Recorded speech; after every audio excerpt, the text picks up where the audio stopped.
Can I use my Apple Balance for in-app purchases on all apps? In this video, we'll explore whether you can use your Apple Balance to make in-app purchases across all apps available on the App Store. What is Apple Balance? Apple Balance is the credit you have in your Apple ID account. You can use this balance to make purchases on the App Store, iTunes Store, and Apple Books.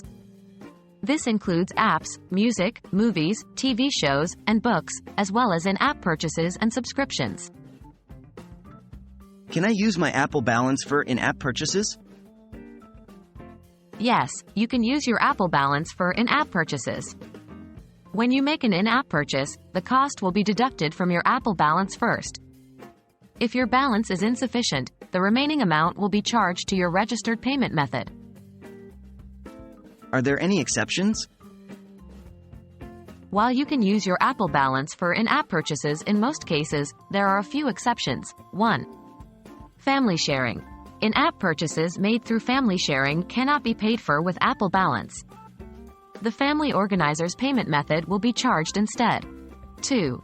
Subscriptions. You can use your Apple Balance for some subscriptions, but not all.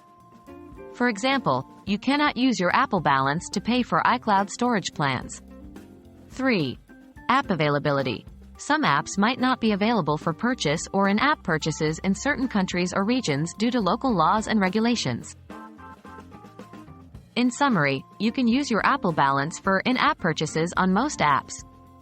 However, there are a few exceptions, such as family sharing, certain subscriptions, and app availability in different regions.